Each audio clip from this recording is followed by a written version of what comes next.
Okay, we're going to start, before we get into the main topic for today, we're going to finish up our notes from last time. And I'm actually going to go do this example first, and then we're going to go back and we're going to talk more about, or we'll go back and fill in the blanks. So let's say that you, with a mass of 70 kilograms, you're jumping on a trampoline and you land on your back from a height of 2 meters. Okay, so you jump around the trampoline, you fall backwards and you land on your back, spring back up. Trampoline surface, because we know it, kind of goes down and kind of catches you as you fall, brings you to rest in 0.6 seconds. If you had tried this and landed on the ground, you would have been brought to rest in 0.015 seconds. Let's determine the average forces on you to bring you to rest in both situations. So, you might say, okay, well, we know we have the mass. We know we're looking for F net. We know we're being, we're falling from a height of 2 meters. That's a distance. And we're being brought to rest. So that's VI is 0 meters per second. And we have some times here. So in order to find the force, we know we've been working with the equation J equals F net times T. But we don't know the impulse. And we don't know, and we're looking for the force. So that seems like it's not going to be super useful. We do know the mass, and we know the final velocity. I had initial written down here for some reason. I apologize. We don't know the initial velocity, though, and we got to say initial velocity for what? What force are we talking about here? The force to bring you to rest. So it's the force that brings you to rest, brings you to a velocity of 0. What was your initial velocity? Well, if you think about it, it's got to be the initial velocity just before you land. So what we need to figure out is the speed just before landing. Well, how could we find that? We know that we're falling from a height of 2 meters. The time here is not the time of fall. It's the time to stop once you're in contact with either the trampoline or the ground. So we have the height of the fall, so that's the distance. If you're falling, that means you must be in free fall, so the acceleration is 9.81 meters per second squared. We should be able to, and we know the initial velocity is 0, we should be able to find the final velocity by using this equation to figure out how fast you were moving right before you hit the ground. Vf squared equals Vi squared plus 2AD. Again, we can't use these times because these are not the times to fall, it's the times to stop falling. Vi is 0. So we have Vf squared equals 2 times 9.81 meters per second squared. And the distance is 2 meters.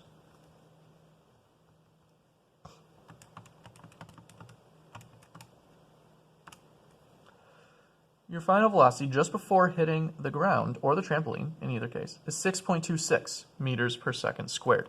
Now that's not our answer here. That's going to help us determine the average net force acting on you, because we know that the net force multiplied by the time must be equal to the mass times the change in velocity.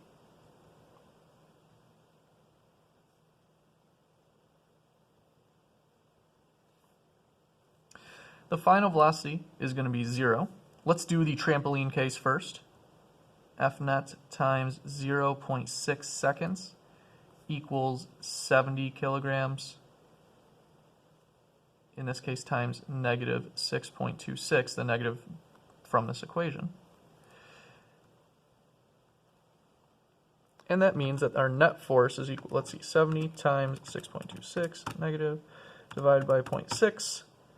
The net force is a negative 730.3 newtons. Okay? So, and again, the negative just means in the opposite direction that the velocity was in. So if you're falling to a trampoline, you're falling down. The net force from the trampoline must act up on you to stop your motion. What if you're falling to the ground? The ground stops you a lot quicker. Let's see what that means for the net force.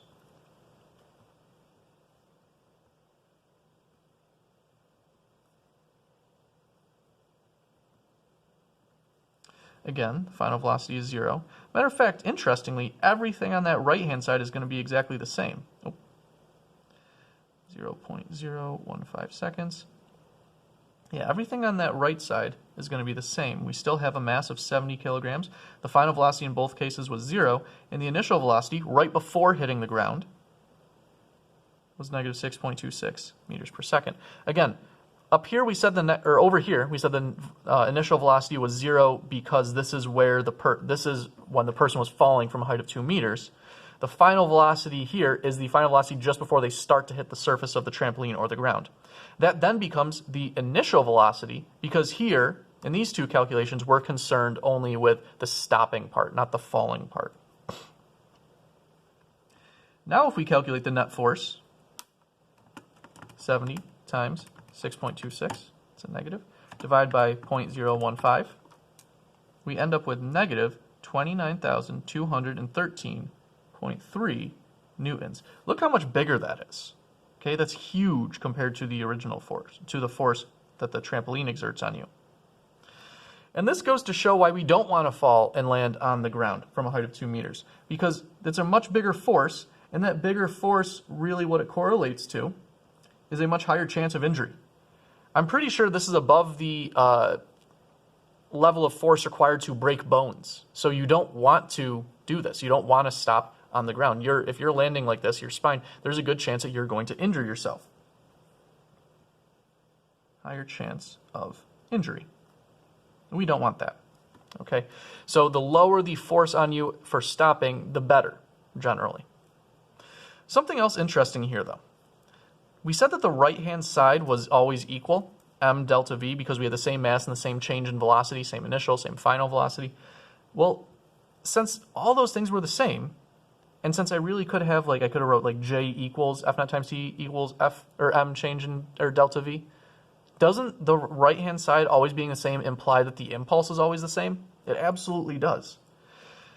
In an interaction that brings an object to a stop, the magnitude of the impulse will be the same. Okay, if you have an object and you're bringing it to a stop, the impulse will always be the same, no matter if it is stopped very quickly, like when the person fell on the ground, or slowly, or more slowly, like when they fell onto the trampoline. However, okay, so the impulse is actually the same in both of these cases. If you don't believe me, mass times change in velocity is equal to impulse, and in both cases, that was I think negative, I don't even remember what it was, 70 times 6.26. In both cases, I did that wrong, 70 times 6.26. Oh, okay. I guess in both cases it was negative 438.2. However, notice that the times were different and therefore the average net forces were different. If the magnitude of the average force decreases, the time it is applied for increases, and vice versa. So in order to stop something, you can either stop something with a very small force over a long period of time or a very big force over a small period of time. But if you're stopping the same object, it was initially moving at the same speed, it has a final speed of 0, the mass is the same, the impulse will always be the same. Okay, and you're going to get some practice with that on some homework and examples. Let's move on and talk about momentum. It's very related to impulse. So far, we know that if an impulse acts on an object, it changes the motion of that object. We can describe that mathematically with the following set of equations. J equals F net times time equals m delta v. All these things really mean the same thing. Impulses are changes in an object's motion. There's another part to this. Impulse is related to another physical quantity that we call momentum. Okay? Momentum is the product of an object's mass and its velocity. So it's multiplying the mass and the velocity. In equation form, it looks like this. We know that the symbol for mass is m. We know the symbol for velocity is v. And if we look on our reference tables, we see that there's an equation right here that says P equals mv, and wouldn't you know it, P stands for momentum. I apologize that it's P standing for momentum. Again, in class I can tell you about why, that is, but that is the symbol for momentum. Looking at this equation, okay, an object has momentum if it has both mass and velocity. So that means any object that has mass, which is pretty much all objects, that is also moving must have some momentum. Objects that have no momentum Doesn't mean they have no mass. It really usually means that they are motionless. They are stationary.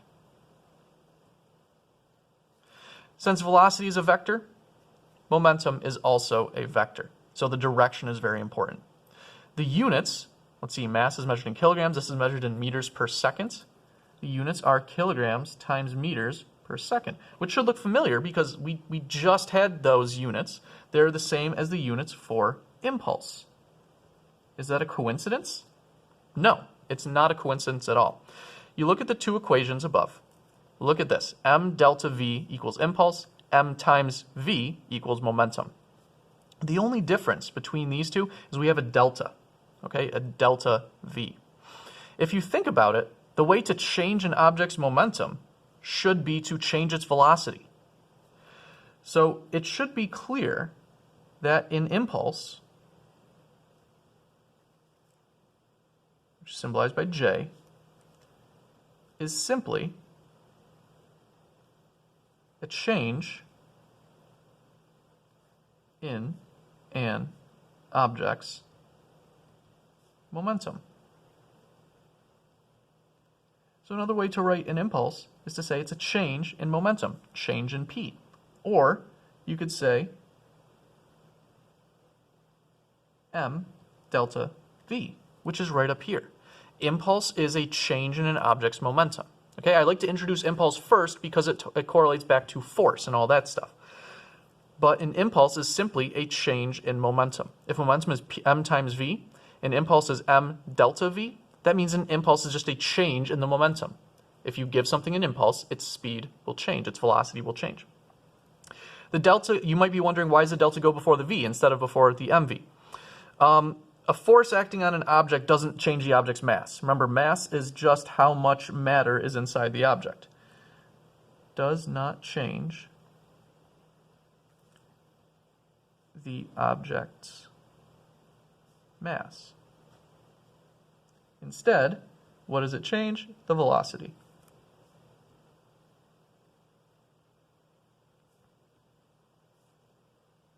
Okay. If we put a force on something, it doesn't change the amount of matter that's in that object. It simply changes the velocity that that object is moving at. So let's rewrite this in terms of what we now know.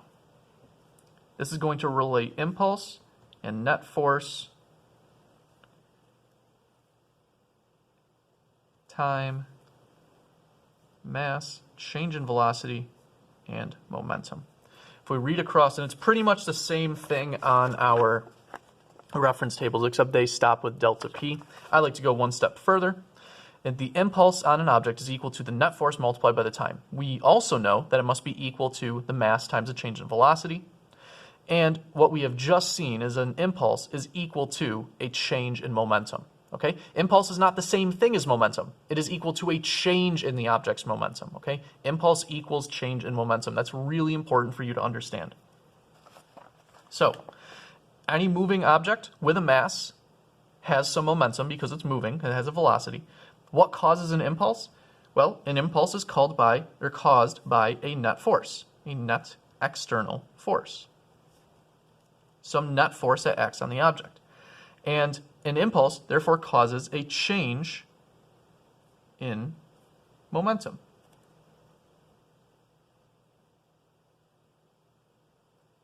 Okay, impulses cause changes in momentum. I guess we don't really need this line. If there is no net force, okay, if the net force is 0, then that means that the impulse must be 0, which means that there's no change in momentum, which means there must be no change in velocity. And if there's no change in velocity, that means there is no acceleration. The object's moving at a constant velocity, and we know that that's the case with a net force of 0. So it all just kind of links back together. So without a net force, there can be no change in momentum. All this is a restatement, another way of looking at Newton's second law. Newton's second law implies that a change in momentum would mean the velocity changes, and therefore the object has accelerated. Well, if the net force was 0, that implies that the velocity hasn't changed, therefore there's been no acceleration. Okay? It's just relating back to what we studied before. Let's do some examples now with momentum. Okay. Number 1, how much momentum does a 5 kilogram bowling ball moving with a velocity of 9.5 meters per second have? The equation for momentum is m times v. The mass of the bowling ball is 5 kilograms. The velocity is 9.5 meters per second.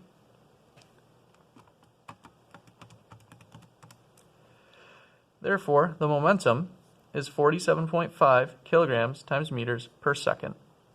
That's your momentum. Don't get that confused with impulse. Remember, impulse is the change in momentum. Okay, we'll talk about that in a little bit. Actually, right now. Number 2, a 0.8 kilogram soccer ball at rest is given an impulse of 13 Newton seconds when it's kicked. What is the change in momentum? Important to note, we're already given the impulse. It's initially at rest, so I'm going to do VI is 0 meters per second, and we have the mass. We want the change in momentum, P. We'll take a look at what we just wrote down, that big long string of equations. At one point, we said that the impulse is equal to the change in momentum. Well, wait a second. If the impulse is 13 Newton seconds, doesn't that mean the change in momentum is 13 Newton seconds? It absolutely does. You have to understand that impulse is simply the change in momentum. I'm not kidding you. Sometimes the questions are this easy. Okay? It's literally, they told you what the answer was. You have to do no math whatsoever. The only thing you have to do is remember that impulse is the same as the change in momentum. An impulse is a change in momentum. Okay? Impulse is not equal to momentum. It is equal to a change in an object's momentum. Now, what is the soccer ball's velocity after the kick? Okay, now we're actually going to have to do some math. Well, we know that a change in momentum is equal to mass times change in velocity.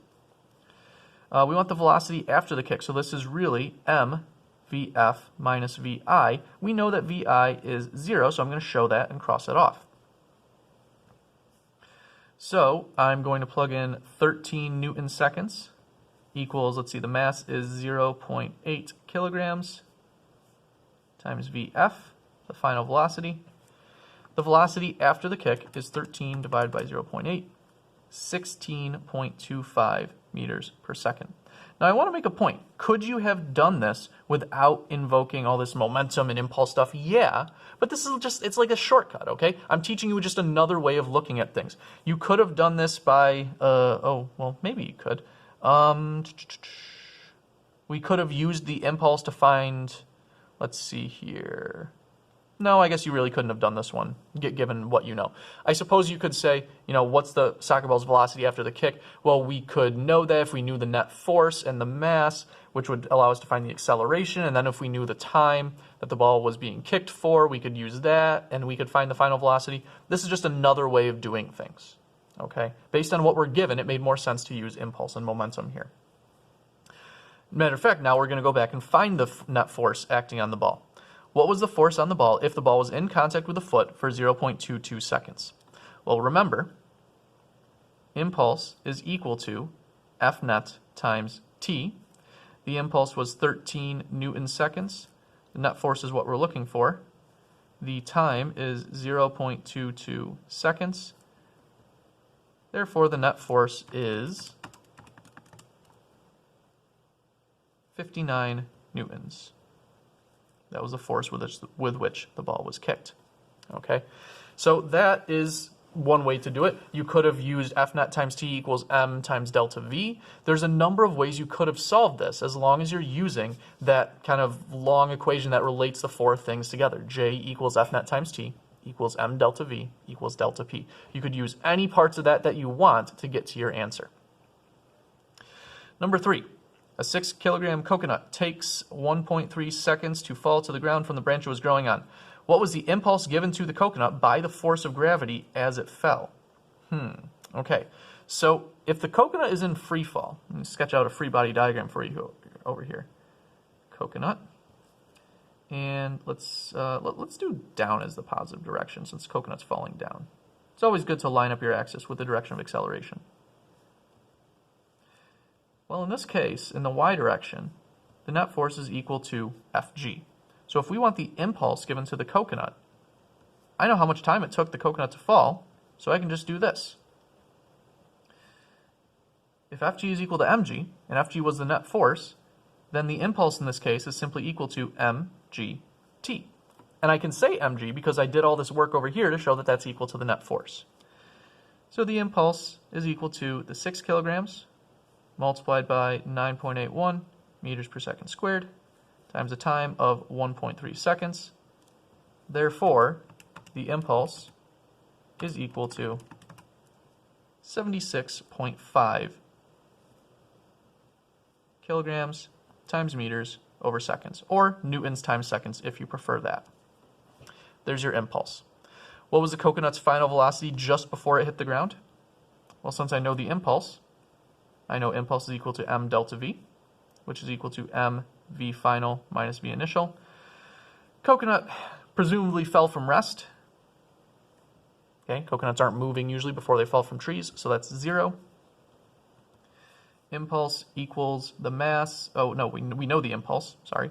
We know the impulse is 76.5 kilograms times meters per second, which equals 6 kilograms times VF. We divide both sides by 6, and we get an initial or a final velocity right before it hits the ground of 12.75 meters per second. Now you could double check this by using kinematics. You could say, okay, coconut took 1.3 seconds to fall. It had an initial velocity of 0. The acceleration is 9.81. What's the final velocity? That's a fiat question. You end up just multiplying the acceleration and the time. 9.81 times 1.3, 12.75 meters per second, with a 3 as a rounding error. Okay, this is just another way to do things. All right. In some cases, you can use either method. Sometimes you have to use impulse and momentum, though. Two more sets of problems here. Two football players are running toward each other. One player has a mass of 120 kilograms, is running west at 4.2 meters per second. The other player has a mass of 84 kilograms and is running east. What is the momentum of the more massive player? That would be this guy. Momentum is mv. 120 kilograms multiplied by 4.2 meters per second. Notice they told us west. So when we calculate this and we get the answer for P, 120 times 4.2, we get 504 kilograms times meters per second west. We do have to include direction if they include it. B, if both players have the same momentum, I'm going to add same magnitude of the momentum, because one's running east, they can't have exactly the same magnitude because it is a vector. What is the velocity of the less massive player? Well, if their momenta are the same, then this would be 504, or the magnitude of their momenta, I should say, like I just referred to. 504 kilograms times meters per second equals 84 kilograms times V. 6 meters per second to the east. So if we had said west was positive up here, we really should have a negative sign here. Really should be negative because of direction. A quick review question: which player had more inertia? That would be the more massive player. Okay? Inertia is correlated with mass. Doesn't mean quite the same thing, but if you have more mass, you have more inertia. So the 120 kilogram player. Final question. This is about the trickiest that impulse and momentum can get. A 48 kilogram object with a velocity of 6 meters per second south, so we have the mass, we have the initial velocity, we have a direction south, is given an impulse of 360 newton seconds north. Impulse, it's north. What is the new momentum of the object? I'm going to label that PF. There's a couple different ways you could approach this. Me personally, I would start here. J equals delta P. Impulse equals change in momentum, because then you can write that the impulse is equal to the final momentum minus the initial momentum. Is that written on the reference tables anywhere, that delta P equals PF minus PI? No, but you are supposed to know that delta means change in. And so change in momentum is final momentum minus initial momentum. And final momentum is what we're looking for, but the initial momentum we know should be given by so PF minus m times vi. In other words, the mass times the initial velocity. It makes sense that the initial momentum is the mass times the initial velocity. So I know that the impulse is 360 newton seconds north. I'm going to say, and we know that the object was initially moving south, I'm going to say this. Let's make south the positive direction. That means when I plug in for my momentum, I have to put a negative sign in front of it. 360 newton seconds equals the final momentum minus the mass, 48 kilograms, times the initial velocity, which is to the south and therefore is positive. So we need to do 48 times 6, and then that's 288. We need to add that to the other side. So negative 360 plus 288, the new momentum of the object is negative 72 kilograms times meters per second. The negative just means north.